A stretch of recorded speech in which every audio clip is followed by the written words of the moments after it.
समाभासम नीलांजन समाभासम रविपुत्रम यमाग्रजम छाया मार्तंड संभूतम तम नमामि शनिश्चरम। ओम सम शनिश्चराय नमः। जय माता रानी। दोस्तों, माँ भगवती दुर्गा की कृपा सदैव आप और आपके समस्त परिवार पर बनी रहे। दोस्तों, आज की वीडियो में मैं आपसे बात करने वाली हूँ शनिवार के व्रत की विधि के बारे में। शनिवार का व्रत हमें कब करना चाहिए, क्यों करना चाहिए, किसे ये व्रत धारण करना चाहिए और किसे ये व्रत नहीं करना चाहिए। जो भक्त शनिवार का व्रत धारण करना चाहते हैं उन्हें किन नियमों का पालन करना चाहिए, किस प्रकार से आपको व्रत करना चाहिए, पूजा कब और कैसे करनी चाहिए, अगर आप व्रत करते हैं तो व्रत में क्या खाना चाहिए, क्या नहीं खाना चाहिए, व्रत का संकल्प आप किस प्रकार से ले सकते हैं और व्रत का उद्यापन आप कब और कैसे कर सकते हैं। मतलब शनिवार व्रत से संबंधित संपूर्ण जानकारी आपको आज की वीडियो में मैं शेयर करने वाली हूँ। देखिए, सबसे पहले तो जानते हैं कि शनिदेव है कौन, इनका व्रत करने से आपको कौन कौन से फायदे हो सकते हैं। देखिए, शनिदेव को न्याय का देवता माना जाता है और कर्म का कारक माना जाता है। मतलब आपकी जन्म कुंडली में दो ऐसे भाव होते हैं जो कि बहुत महत्वपूर्ण होते हैं। उन महत्वपूर्ण भावों के देवता होते हैं शनिदेव, उन महत्वपूर्ण भावों के स्वामी होते हैं शनिदेव। जैसे कि आपकी जन्म कुंडली का 10वां भाव और 11वां भाव, ये दो भाव शनिदेव के होते हैं। 10वें भाव से आपका कर्म देखा जाता है, आपका कामकाज देखा जाता है, कौन से काम को करने से आपको सफलता मिलेगी, ये आप 10वें भाव से देख सकते हैं। और उस काम से आपको लाभ क्या मिलने वाला है, ये देखा जाता है 11वें भाव से। 11वां भाव इच्छा पूर्ति का भाव माना जाता है, आपके आय का भाव माना जाता है, आपके लाभ का भाव माना जाता है। तो मतलब जो हमारे लिए सबसे जरूरी है, काम और उससे मिलने वाला लाभ, ये शनिदेव देखते हैं। तो इसलिए आवश्यक होता है कि शनिदेव प्रसन्न रहे। शनिदेव प्रसन्न रहेंगे तो आपके काम अच्छे होंगे, काम अच्छे होंगे तो आपकी इच्छाएं पूरी होंगी, आपको लाभ अच्छा मिलेगा। ठीक है, तो इस प्रकार से शनिदेव माने जाते हैं हमारी जन्म कुंडली के लिए बहुत महत्वपूर्ण। और अब बात करें अगर पुराणों की, तो धार्मिक ग्रंथों में, धार्मिक पुराणों में शनिदेव को न्याय का देवता माना गया है। हम जो भी काम करते हैं, मतलब अच्छा या बुरा, जो भी हमारा कर्म होता है उसका फल देने वाले शनि देवता है। तो इनका प्रसन्न रहना अत्यंत आवश्यक है और इसलिए शनिदेव की कृपा की प्राप्ति के लिए, उन्हें प्रसन्न करने के लिए शनिदेव का व्रत धारण करते हैं। ठीक है, तो अब बात करें कि ये व्रत कौन कौन धारण कर सकता है। देखिए, शनिवार का व्रत कोई भी धारण कर सकता है, पुरुष हो महिलाएं हो, कोई भी इस व्रत को धारण कर सकता है। अगर आप शनि की साढ़े साथी में है, ढैया में है, शनि से संबंधित कोई भी परेशानी है तो आप इस व्रत को धारण कर सकते हैं। या फिर कोई भी परेशानी जो कि बहुत लंबे समय से चली आ रही है, जैसे कि अगर आप बहुत समय से परेशान है बीमारियों से, या फिर ऋण से परेशान है, कर्ज से परेशान है, नौकरी में परेशानियां आ रही हैं, व्यापार आपका ठीक से नहीं चलता है, ऐसी अवस्था में भी आप शनिवार का व्रत धारण कर सकते हैं। शनिदेव के निमित्त व्रत धारण करने से जीवन में सफलता की प्राप्ति होती है। शनि से संबंधित जो परेशानियां हैं उनसे आपको मुक्ति मिल जाती है। अब अगला आपका प्रश्न होता है कि शनिवार का व्रत हम कब से शुरू करें। तो देखिए, शनिवार का व्रत आप शुक्ल पक्ष में, मतलब किसी भी महीने के शुक्ल पक्ष से शनिवार का व्रत धारण कर सकते हैं। वैसे विशेष महीना होता है सावन का महीना, मार्गशीर्ष मास या फिर माघ का महीना, चैत्र मास। इन महीनों में अगर हम कोई भी नया व्रत प्रारंभ करते हैं तो उसका फल बहुत अधिक हमें प्राप्त होता है। लेकिन अगर आप इन महीनों में नहीं भी शुरू कर पाते हैं तो किसी भी महीने के शुक्ल पक्ष के शनिवार से आप ये व्रत शुरू कर सकते हैं। अगला प्रश्न होता है कि कितनी संख्या में आपको ये व्रत करना चाहिए। तो देखिए, शनिवार का व्रत किया जाता है 7 की संख्या में, 11 की संख्या में, 19 की संख्या में, 33 या 31 की संख्या में भी आप शनिवार का व्रत धारण कर सकते हैं। मतलब देखिए, शनिवार का व्रत कम से कम 7 की संख्या में करना चाहिए। इससे ज्यादा फिर आपकी अपनी श्रद्धा है, आप जितनी भी संख्या में व्रत धारण करना चाहते हैं बिल्कुल कर सकते हैं।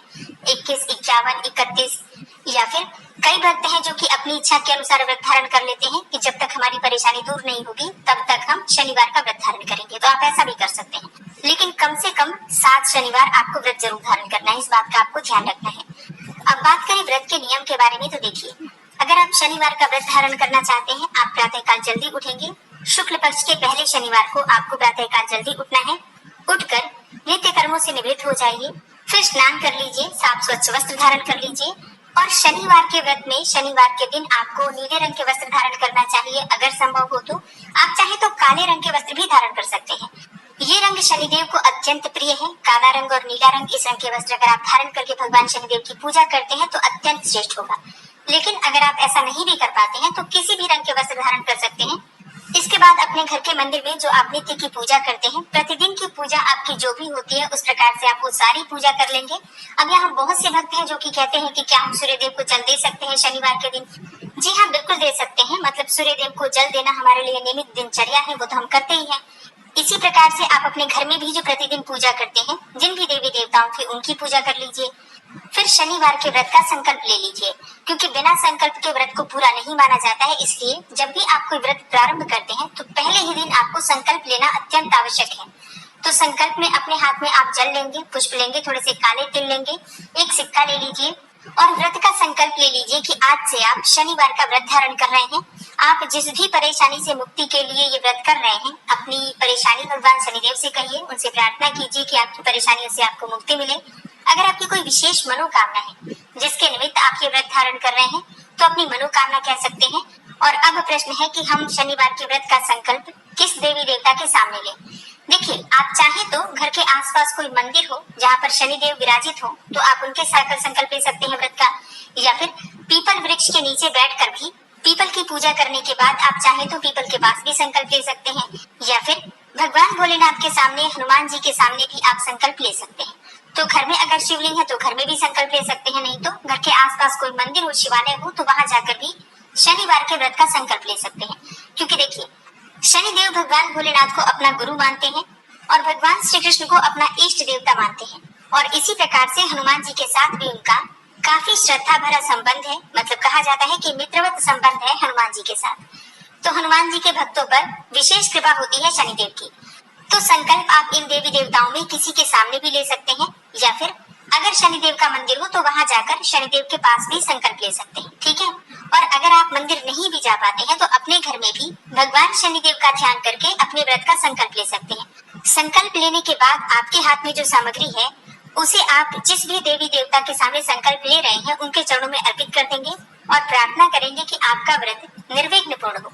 अपने व्रत की संख्या निर्धारित करके आप संकल्प लेंगे कि इतनी संख्या में आप व्रत धारण कर रहे हैं। संकल्प में अपना नाम, गोत्र, जिस स्थान पर आप रहते हैं उस स्थान का सही एड्रेस, इस प्रकार से हमें संकल्प लेना होता है। संकल्प के बाद आपका व्रत प्रारंभ हो जाता है। इसके बाद विधि विधान से भगवान शनिदेव की पूजा कीजिए, भगवान शिव की पूजा कीजिए, हनुमान जी की पूजा कीजिए। देखिए, शनिवार के व्रत में जिस प्रकार से आप शनिदेव की पूजा कर रहे हैं उसी प्रकार से भगवान भोलेनाथ की भी पूजा आपको करनी चाहिए। हनुमान जी के दर्शन करने से भी आपको शनिदेव की कृपा मिल जाती है, ठीक है। तो आप इस बात का ध्यान रखिए कि इन सभी देवी देवताओं की पूजा करने से आपके व्रत का फल कई गुना बढ़ जाता है। वैसे शास्त्रों में कहा गया है कि जो शिव के भक्त होते हैं उनके ऊपर शनिदेव की विशेष कृपा होती है। जो हनुमान के भक्त होते हैं उनके ऊपर भी भगवान शनिदेव की विशेष कृपा होती है।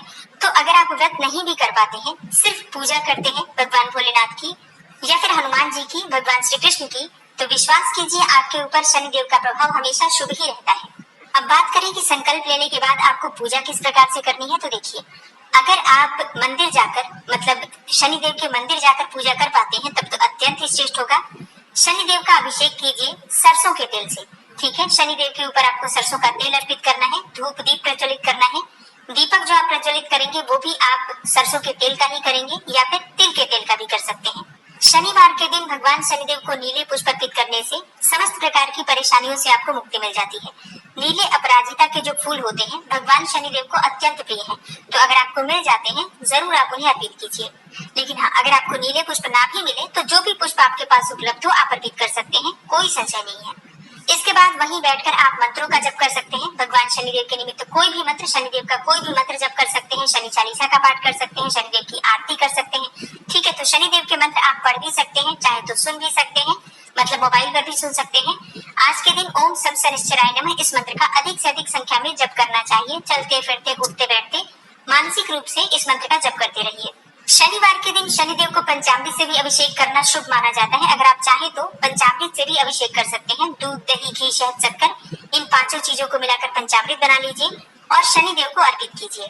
इसके बाद जल से अभिषेक कीजिए। फिर इसके बाद आपको सरसों का तेल अर्पित करना चाहिए, ठीक है। आप इस प्रकार से भी अभिषेक कर सकते हैं, नहीं तो सिर्फ सरसों का तेल भी अर्पित कर सकते हैं। देखिए, मन में किसी भी प्रकार का संशय मत रखिएगा। आपके पास जो भी चीजें उपलब्ध हो उसी से भगवान शनिदेव की पूजा कर लीजिए। शनिवार के दिन शनिदेव को काले वस्त्र अर्पित करने चाहिए या फिर आप चाहें तो काले रंग का धागा अर्पित कर सकते हैं। अब शनिदेव को भोग क्या लगाना चाहिए, तो देखिए, शनिदेव को उड़द से बनी हुई वस्तुएं विशेष प्रिय हैं। काले तिल अगर आप अर्पित करते हैं तो ये उनको विशेष प्रिय है। काली उड़द काले तिल मिलाकर आप खिचड़ी बना सकते हैं, उसका भोग उन्हें अर्पित कर सकते हैं। चाहे तो जलेबी या इमरती का भोग लगा सकते हैं, या फिर सरसों के तेल में मीठी पूड़ियां बनाकर ये भी भगवान को भोग लगा सकते हैं।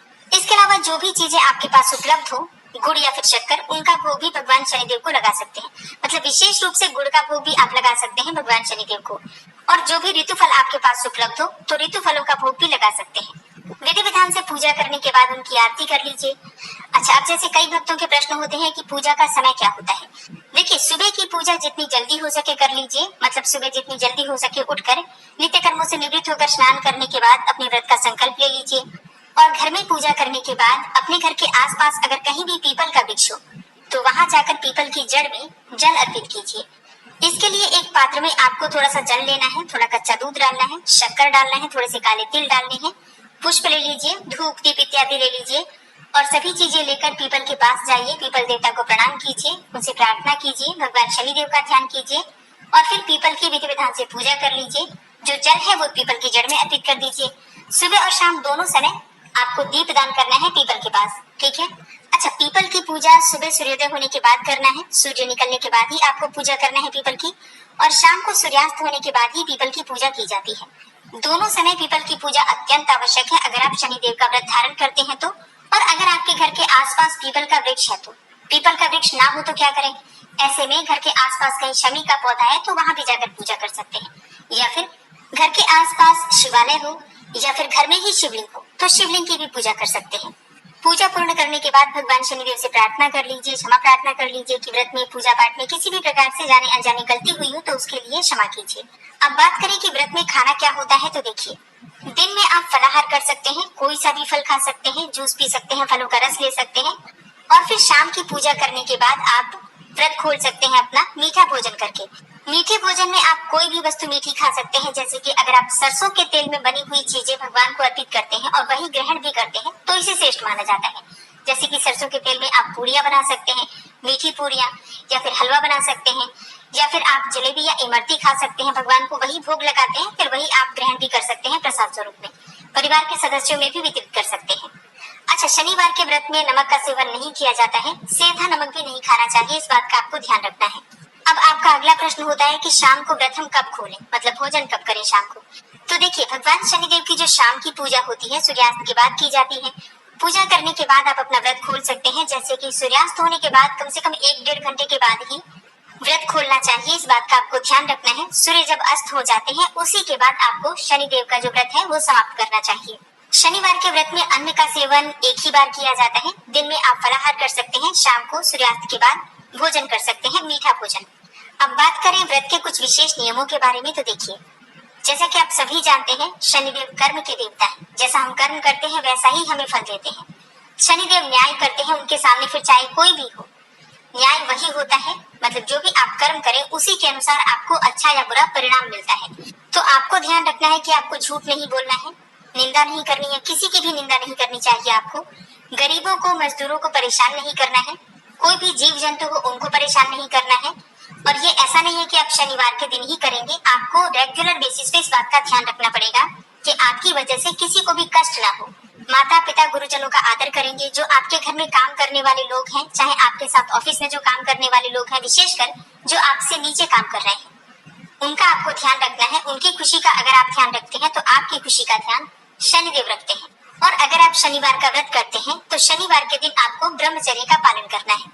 अब बात करें व्रत के उद्यापन के बारे में कि उद्यापन हमें किस प्रकार से करना चाहिए तो देखिए, वैसे कोशिश कीजिए कि उद्यापन वाले दिन किसी ब्राह्मण को घर बुलाकर और आप तब उनसे ही विधि विधान से उद्यापन करवाएं। लेकिन अगर आप किसी भी कारणवश ब्राह्मण को नहीं भी बुला पाते हैं तो स्वयं से भी उद्यापन कर सकते हैं। जितनी संख्या में आपको व्रत करना है, जैसे अगर आपने 7 की संख्या में व्रत किया तो 8वें शनिवार को आपको व्रत का उद्यापन करना है, ठीक है। मतलब अगर आप 11 कर रहे हैं व्रत, संकल्प आपने 11 का लिया है तो 11 व्रत आप पूरे करेंगे और 12वें व्रत में आपको व्रत का उद्यापन करना है। तो जिस दिन आपको उद्यापन करना होता है उस दिन आपको पूजा बिल्कुल उसी प्रकार से करनी चाहिए जिस प्रकार से आप हर शनिवार को करते हैं। लेकिन उद्यापन वाले दिन हवन करना अत्यंत आवश्यक होता है। वैसे आप चाहे तो प्रत्येक शनिवार को भी छोटा सा हवन कर सकते हैं, लेकिन आखिरी दिन यानी कि उद्यापन वाले दिन विशेष रूप से हवन किया जाता है, जिसमें काला तिल जरूर होना चाहिए। इसके अलावा आप किसी ब्राह्मण को घर बुलाकर भोजन करा सकते हैं, या फिर कुछ दान की सामग्री निकाल दीजिए, जैसे कि शनिदेव के निमित्त जो वस्तुएं होती हैं, काले वस्त्र का दान आप कर सकते हैं, लोहे का दान कर सकते हैं, और इसके अलावा काले तिल का दान कर सकते हैं, काली उड़द का दान कर सकते हैं। इसके अलावा कुछ सीधा का दान कर सकते हैं, जैसे कि आटा, दाल, सब्जियां इत्यादि। अपनी इच्छा के अनुसार जितनी भी मात्रा आप चाहें उतनी मात्रा में इन चीजों का दान कर सकते हैं। जो चीजें मैंने आपको दान के लिए बताई, सभी चीजें आप चाहे तो दान कर सकते हैं, चाहे तो इनमें से कुछ चीजों का दान कर सकते हैं जो आपके सामर्थ्य में है। ठीक है, जो भी आप दान करते हैं उसमें दक्षिणा जरूर होना चाहिए। कुछ भी पैसे अपनी इच्छा के अनुसार दान की सामग्री के साथ आप दान कर सकते हैं। दान किसे करना है? देखिए, दान आप ब्राह्मण को भी कर सकते हैं, किसी जरूरतमंद को भी कर सकते हैं, किसी भी जरूरतमंद को, या फिर जैसे कि शनि का दान लेने वाले कुछ विशेष लोग होते हैं, आप उन्हें भी शनि का दान दे सकते हैं। तो अपनी इच्छा के अनुसार या फिर अपनी सुविधा के अनुसार जो भी लोग आपके घर के आसपास मिल जाते हैं उन्हें आप दान कर सकते हैं। एक और चीज, आप चाहे तो प्रत्येक शनिवार को कोई न कोई वस्तु दान कर सकते हैं। भगवान शनिदेव को जो प्रिय है वस्तुएं, जैसे कि काले उड़द का दान आप प्रत्येक शनिवार को कर सकते हैं, काले तिल का दान आप कर सकते हैं, सरसों के तेल का दान आप कर सकते हैं। इसके अलावा हर शनिवार को आप छाया दान कर सकते हैं। एक मिट्टी के बर्तन में या फिर आप चाहे तो कांसे का पात्र ले सकते हैं, उसमें सरसों का तेल डाल दीजिए और उसमें अपना चेहरा देखकर वो सरसों का तेल पात्र के साथ ही किसी को दान कर दीजिए। या फिर अगर कोई दान लेने वाला नहीं मिल रहा है तो घर के आसपास अगर पीपल का वृक्ष हो तो पीपल के नीचे आप ले जाकर वो पात्र सहित ही सरसों का तेल वहीं रख दीजिए। ठीक है, और फिर घर आ जाइए। तो छाया दान करने से भी शनि से संबंधित जो परेशानियां हैं उससे आपको मुक्ति मिल जाती है। उद्यापन वाले दिन पूजा हवन करने के बाद जो भी व्रत में जाने अनजाने भूल चूक होती है उसके लिए क्षमा प्रार्थना कर लीजिए शनिदेव से। और हाँ, अपना जो व्रत होता है, जो भी हम पूजा पाठ करते हैं, वो भगवान को समर्पित कर देना चाहिए कि हे शनिदेव, जो भी मैंने पूजा पाठ किया, जो मंत्रों का जप किया, गलत या सही जो भी हुआ मुझसे, वो मैंने अपनी यथाशक्ति यथासंभव करने का प्रयास किया है, आप उसे स्वीकार कीजिए। कोई भी भूल चूक इस दौरान मुझसे हुई हो व्रत में, पूजा पाठ में, तो उसे क्षमा करके मुझ पर, मेरे परिवार पर अपनी कृपा बनाए रखिए। इसी प्रकार से शनिवार का व्रत किया जाता है। जितनी संख्या में आप व्रत का संकल्प लेते हैं उतनी संख्या में व्रत पूरा हो जाने के बाद आपको व्रत का उद्यापन जरूर करना है। इस बात का आपको ध्यान रखना है, क्योंकि व्रत का उद्यापन किए बिना आपको व्रत का संपूर्ण फल नहीं मिलता। शनिवार के व्रत में एक और चीज का विशेष ध्यान रखा जाता है। अगर आप शनिवार का व्रत धारण करते हैं तो बिना रुके, मतलब बीच में खंडित न हो व्रत, इस प्रकार से आपको व्रत करना होता है। अगर आप बीच में एक भी व्रत छोड़ देते हैं तो व्रत आपका फिर से वापस से प्रारंभ करना पड़ता है, क्योंकि आपके व्रत का प्रभाव फिर समाप्त हो जाता है। इसलिए जब आप व्रत प्रारंभ करते हैं तो लगातार वो सभी व्रत कीजिए जितनी संख्या में आपने व्रत का निर्धारण किया है, संकल्प किया है। अब जैसे महिलाएं कहती हैं कि हम पीरियड्स में होते हैं तो व्रत कैसे करें, बिल्कुल आपको व्रत करना है। व्रत उसी प्रकार से किया जाएगा, सिर्फ आप पूजा नहीं करेंगे। मानसिक रूप से आप मंत्रों का जप कर सकते हैं, व्रत की कथा सुन सकते हैं, शनिदेव से प्रार्थना कर सकते हैं। लेकिन व्रत अगर आप बीच में छोड़ देते हैं तो आपका व्रत खंडित हो जाता है, उसका फिर प्रभाव समाप्त हो जाता है। शनिवार के व्रत का ये नियम विशेष होता है, इसमें आप बीच में खंडित करके व्रत नहीं कर सकते हैं।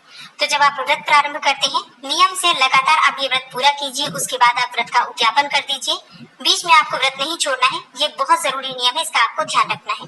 तो शनिवार व्रत से संबंधित संपूर्ण जानकारी मैंने आपसे शेयर की। उम्मीद करती हूँ ये वीडियो आपके लिए उपयोगी होगी।